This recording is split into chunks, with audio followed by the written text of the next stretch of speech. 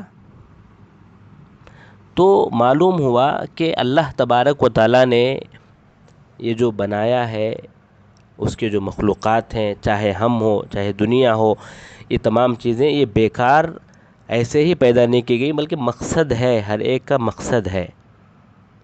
اور اللہ نے کیا کہا مقصد؟ وما خلقت الجن والانس الا لیعبدون، میں نے انسانوں کو اور جنات کو میری عبادت کے لیے پیدا کیا۔ ما ارید منہم من رزق وما ارید ان یطعمون، میں ان سے رزق بھی طلب نہیں کرتا اور میں نہ یہ چاہتا ہوں کہ وہ مجھے کھلائے، بلکہ میں عبادت کے لیے پیدا کیا ہوں۔